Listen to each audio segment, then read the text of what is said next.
Hai Sobat Sehat, salam kenal, saya Dr. Go yang akan membahas seputar kesehatan bayi dan anak. Hari ini kita akan membahas topik penting bagi kalian yang akan segera menikah, yaitu khitan sebelum pernikahan. Kita akan membahas semua yang perlu kalian ketahui tentang khitan sebelum hari besar, termasuk yang harus dan tidak boleh dilakukan agar semuanya bisa berjalan dengan lancar. Pertama-tama, selamat atas rencana pernikahan kalian. Memutuskan untuk menjalani khitan sebelum pernikahan adalah pilihan pribadi. Dan kami di sini untuk memberikan semua informasi yang kalian butuhkan agar proses ini berjalan dengan mudah dan tanpa stres. Kita mulai dengan yang harus dilakukan. Berikut beberapa tips penting yang harus kalian ingat jika mempertimbangkan khitan sebelum pernikahan. Waktu yang tepat untuk khitan sebelum pernikahan adalah 1 bulan sebelum acara hari H. Kenapa harus 1 bulan sebelum acara hari H?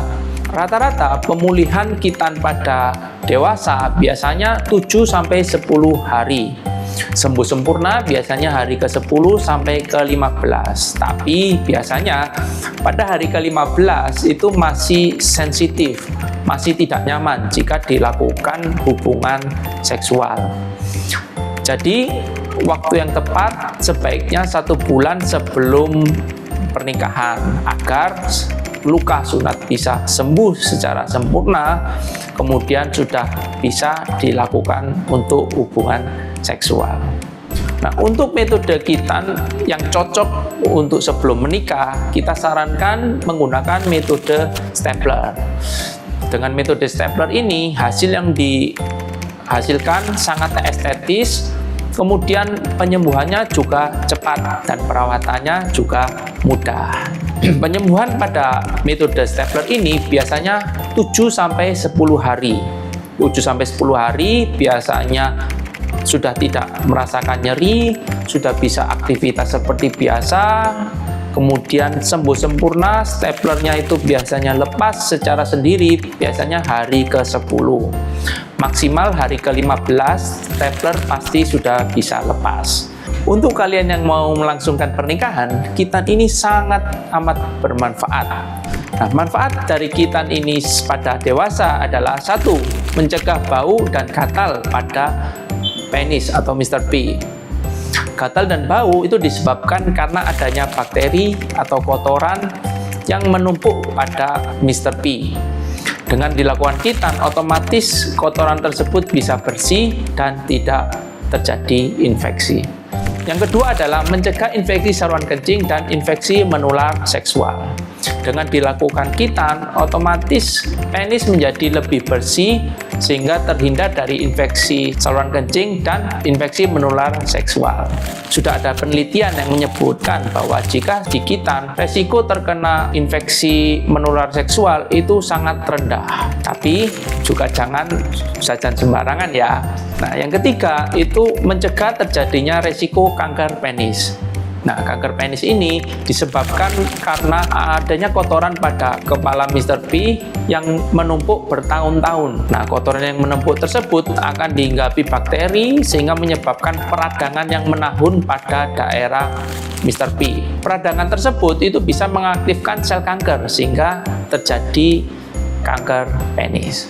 Kemudian yang keempat adalah kesuburan. Nah, untuk kalian yang akan menikah, ternyata khitan ini juga pengaruh loh terhadap kesuburan. Nah, kok bisa dok?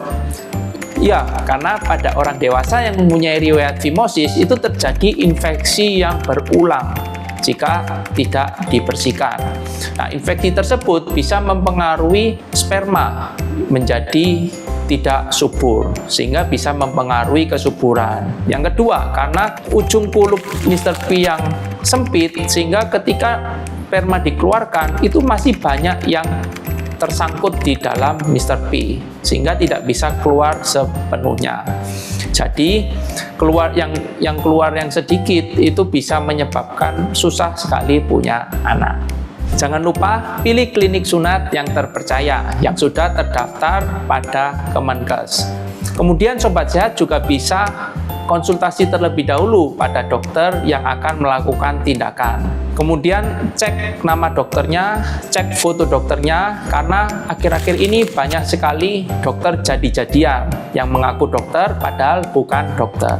Untuk mengecek dokter tersebut, teman-teman gampang kok caranya. Bisa mengunjungi website dari Kemenkes, kemudian cukup menuliskan nama lengkap dari dokter tersebut. Nanti akan muncul SIP dari dokter tersebut beserta fotonya. Nah, teman-teman bisa cocokkan dengan yang ada di klinik. Apakah memang benar dokter tersebut yang akan melakukan kitan dan memang orang tersebut adalah dokter asli. Dan yang paling penting, komunikasikan dengan pasangan Anda jika akan melakukan sunat. Jika tidak setuju, itu bisa dikomunikasikan lagi apakah manfaat dari sunat, apakah efek sampingnya, apakah komplikasinya, atau sama-sama konsultasi ke dokter sunatnya agar bisa lebih yakin untuk dilakukan sunat atau kitan. Nah, sekarang kita akan bahas apa yang sebaiknya harus dihindari. Yang pertama adalah jadwal kitan. Nah, untuk jadwal kitan jangan terlalu mepet karena masih ada tahap-tahap penyembuhan yang harus dilalui. Yang kedua adalah jangan melakukan masturbasi atau tergesa-gesa melakukan hubungan intim. Karena hal tersebut dapat mempengaruhi penyembuhan pasca sunatnya. Jika luka sunat belum sembuh secara sempurna dan kita lakukan hubungan intim atau masturbasi sebelum waktunya, itu bisa menyebabkan luka baru sehingga memperpanjang waktu penyembuhan luka. Yang ketiga, sebelum dilakukan sunat itu jangan minum minuman keras. Karena jika kita sering konsumsi minuman keras, nanti ketika pembiusan itu akan susah terserap oleh tubuh dan efek dari bius tersebut akan cepat hilang. Yang keempat, jika teman-teman punya riwayat darah tinggi atau kencing manis, teman-teman bisa konsultasikan ke dokter penyakit dalam agar bisa diterapi supaya kencing manis dan darah tinggi bisa terkontrol dengan baik. Jika kalian merasa video ini berguna, beri like dan subscribe ke channel kami untuk lebih banyak tips dan informasi seputar kitan. Masih punya pertanyaan atau topik yang ingin kami bahas? Tinggalkan komentar di bawah ini. Terima kasih sudah menonton dan sampai jumpa pada video berikutnya. Dadah.